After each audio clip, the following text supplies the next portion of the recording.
Syracuse Orange fans, can you feel the heat?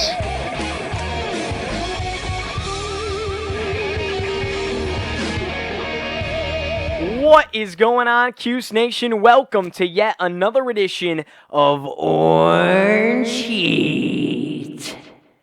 My name's Giovanni Heater, as always, and thank you for joining me as we're talking Syracuse basketball. The Syracuse Orange tip off the 2019-2020 season with the worst beginning in program history. The Orange fall to the defending national champion Virginia Cavaliers by a final score of 48-34.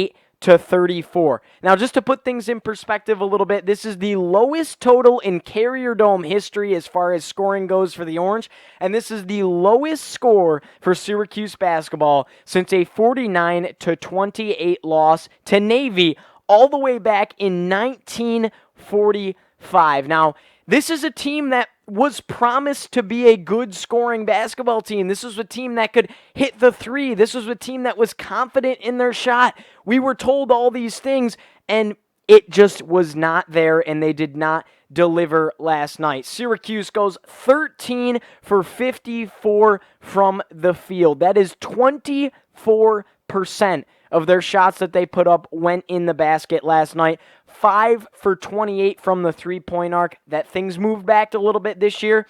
I don't think it has that much of an impact. I think it's that Virginia's defense is that good, and we're going to get into that a little bit, as well as the fact that our offense is young, inexperienced, and they were certainly challenged in this ball game, and at times they didn't really know what to do with it. The Orange trailed in this game 25-19 at half. A first half that was very ugly on both sides of the ball. Virginia struggled to score. Syracuse struggled to score. Virginia's defense looked good. Our defense looked good. And neither team was really able to get things going in the first half. Syracuse was in this ball game as far as the first half of action goes.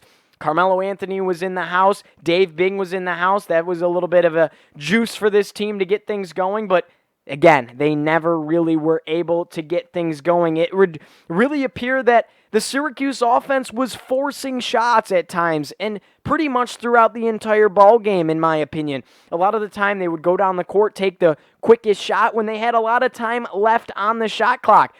Why that is, I'm not exactly sure. And then there were other times where they were just simply living and dying off the three. And I'm not talking the end of the game when you're trying to get yourself back into it, because there was never really a time in this game until the last couple minutes that Syracuse was out of it. Even though it felt like a 20-point lead for Virginia, it really wasn't. It was like 10, 12 max at times. So Syracuse was never completely out of this game, and I just felt like they were forcing the three-point shot. I really think that they need to get the ball inside more. I can't fathom why they are taking and forcing these outside shots instead of driving the basketball, getting on the inside. There were just plain and simple way too many jump shots, and the jump shots weren't going up with confidence or patience either. Now, that's the thing about this Virginia defense. They're going to close out on you quickly, but Buddy Boeheim, when he would stop his feet and shoot the ball, he would make it. But other times he's shooting off his back foot. He's catching and shooting instantly, not just taking that extra half a second to set himself. And it showed because the ball was not going in the net. Syracuse simply just could not buy a bucket in this game, and the struggles continued all night. Now, looking at the Virginia side of the ball, Virginia could not score either, really. Syracuse's defense held them to 4 for 22 from the three-point arc. That's a good thing when you're talking Syracuse. That's the whole game of the 2-3 zone. You want to force that outside shot. You want them to take the hardest shot in college basketball statistically to make that three-point shot, especially now with the line moving back. That's what you want to do, and Syracuse succeeded in that. Virginia goes 4 for 22, but what they couldn't hit from the outside, they made on the inside. Syracuse was outscored in this ball game 26-16 inside the paint. Virginia 26 paint points, Syracuse only 16, and again, I'll go back to it, and I'll drive this home all year. I really think they need to get the ball inside, and if you can't get the ball inside, use that transition game. Too many times the point guards are stopping when you have a fast break opportunity, slowing down the tempo of the game. And yes, Syracuse likes to play a slow, methodical game, and that's what allows their defense to kick into high gear. But if you're watching around the country, these teams that are national championship contenders, I mean, I was watching North Carolina play against Notre Dame. I was watching Duke play against Kansas, and I was watching Kentucky play against Michigan State. These teams are using that transition game. These teams are creating fast break opportunities, the alley-oop, the bounce pass down the court, all these different things that Syracuse can take advantage, a number advantage. We have the height to do that as well. If you're coming down the court and you got a 3-on-2, you should be able to get that bucket. A 2-on-1, you should be able to get that bucket. And Syracuse wanted nothing to do with it in this game against Virginia. Now, also and I don't mean to bash on this team too much. We're going to talk about some of the positives, and we are going to talk about how this game, everything's going to be okay. But Syracuse free throw shooting, another thing that in order to win basketball games, you need to shoot well from the free throw line. Syracuse goes 3 for 7 from the free throw lines in this game. And besides that, you just need to get to the free throw line more. And that goes along with getting the ball inside and getting inside the paint. If you're not going to drive the ball, a lot of the time you're not going to be fouled. You're not going to be fouled on a jump shot. The Orange only had 7 opportunities from the charity stripe, and they only convert on 3 of those, something that seriously needs to improve if you want to win going down the stretch of this season. Another thing, I think you need a big man inside, something that's a recruiting tool. It would have been really nice to get a recruit like Isaiah Stewart, who actually went to Mike Hopkins in Washington because he was a big guy on the inside, muscular I'm talking. You know, Jim Boeheim likes that length. He's going to take the longest guy he can find, and you saw that with Pascal Chukwu, with the recruitment of Brahma Sidibe, Jesse Edwards, another guy, John Bolajak, that they're tall and skinny. They're a little bit lanky, but they're getting pushed around and bullied on the inside, and it happens year in and year out. Why do we not recruit a guy like a Rinze Anuaku, like a Rick Jackson that we had back in the day? That's a big question mark to me because that inside scoring has not been here for this Syracuse basketball offense really at all in the last 5-10 years, besides guys like Jeremy Grant and Fab Melo could get things going on the inside. There's exceptions to the rule, of course, but the big man scoring is a big-time question mark for me. Another thing that's a question mark is the point guard position. You have Jalen Carey, you have Bryson Goodine, you have Joe Girard III, and you have Howard Washington. Who is going to be your guy? Carey started in this ball game, but he proved that he's kind of going to be Jim Boeheim's quick pull. If he doesn't do something fast, boom, Boeheim's going to pull him just like that. And he's not going to see the court much.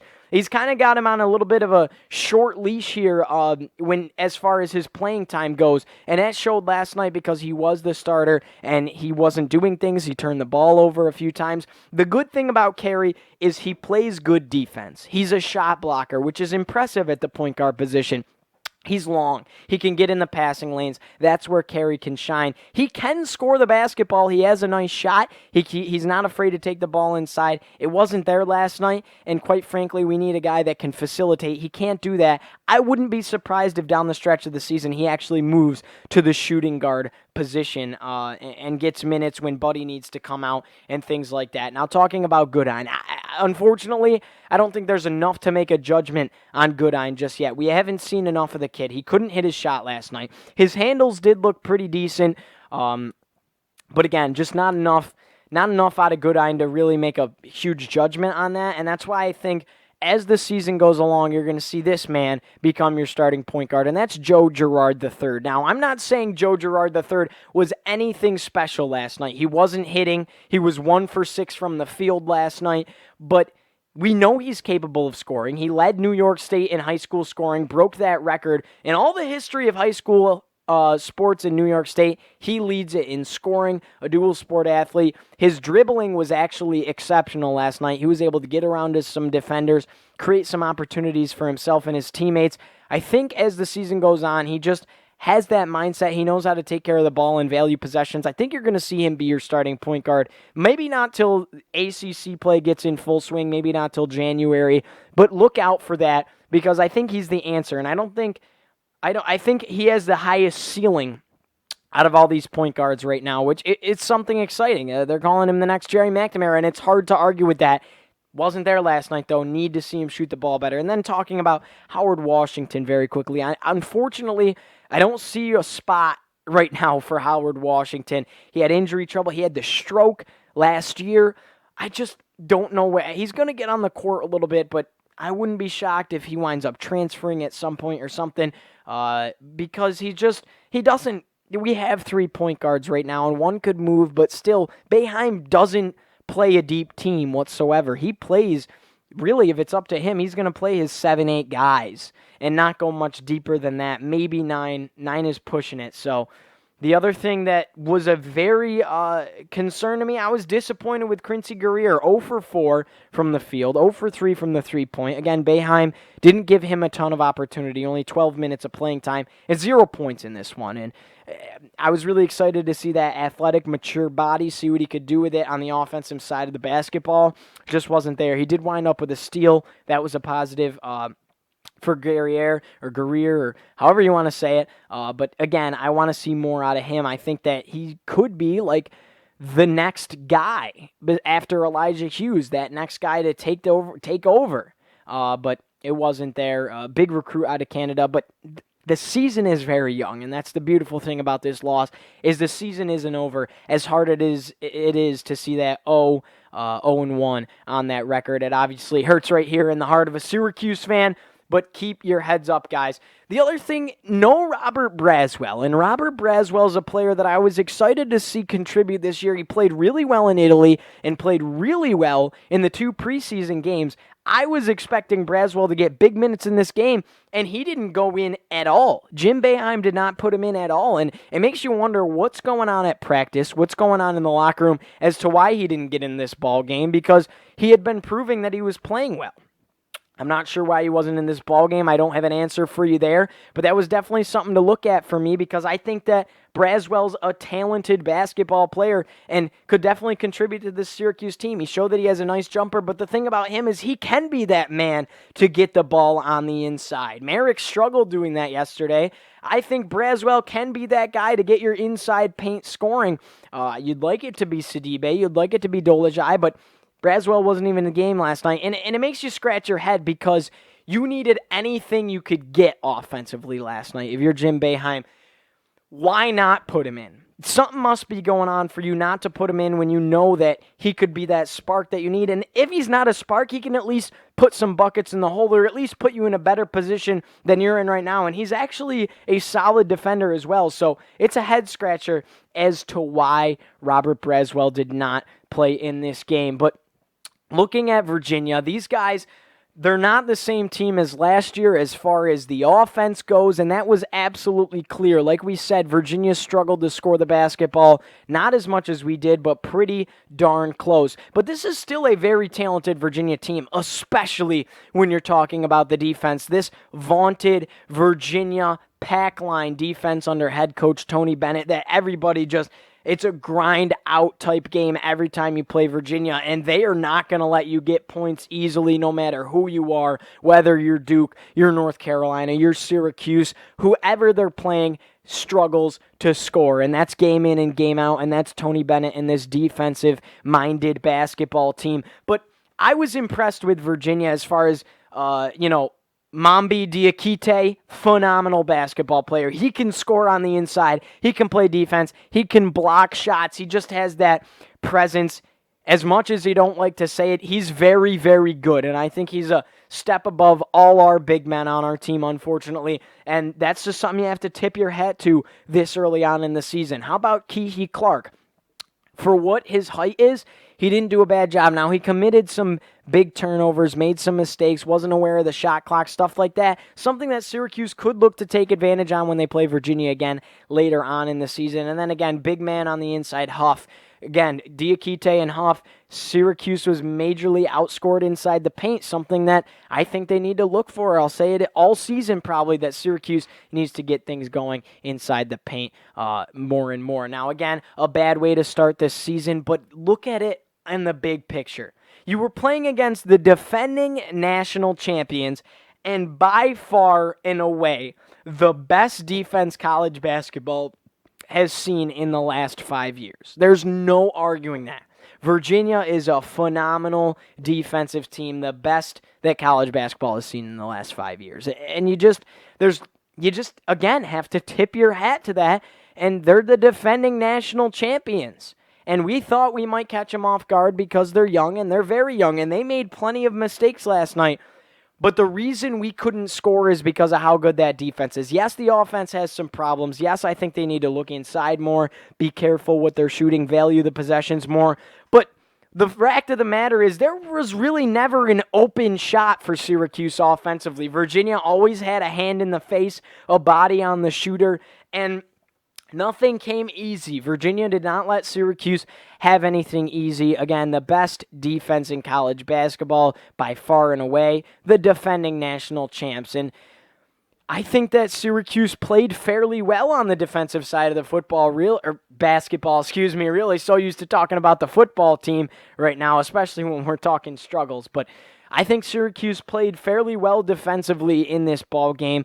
Again, the rebounding, though, was rough. Virginia rebounds Syracuse, out-rebounds them big time, 47 in favor of the Cavaliers, 28 rebounds for the Orange. And the reason for that, I don't think it's as bad as that shows, because I saw some nice rebounding out of Syracuse as I watched the game. I think that comes down to a lot. Syracuse missed a lot of shots. Now, offensive rebounding was a problem for the Orange, yes, absolutely. But the fact of the matter is Syracuse missed a lot of shots. And when I mean a lot, it was clank after clank after clank. It was the ugliest I've ever seen. Like, the ball just simply would not go in the hoop. There was just a lid on that rim. Now, Syracuse missed a lot of shots. That led to Virginia getting so many rebounds, and that's why that margin is so spread right there. Now, the beautiful thing about this is it's early. This is an opportunity to see what needs improvement. Jim Boeheim's an adjustment king. He's going to make those adjustments. We are going to be just fine. It's on to the next one.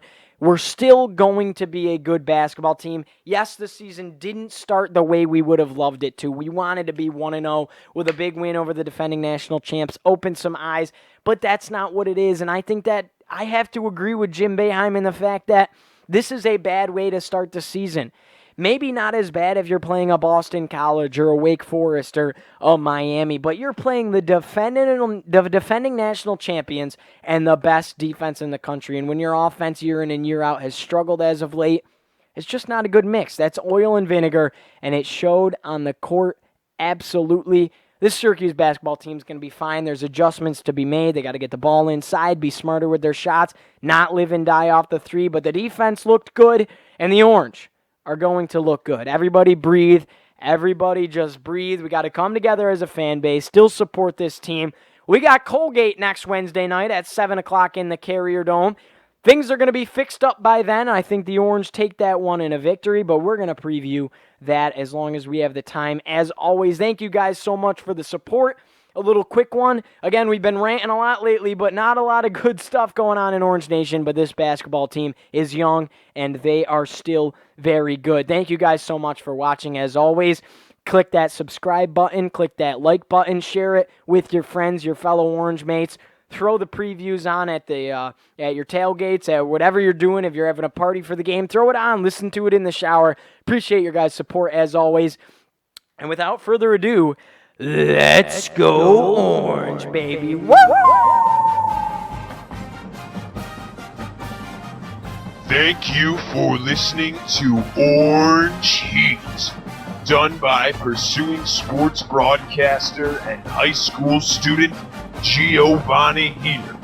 You can find him on Twitter and Instagram at GioHeater.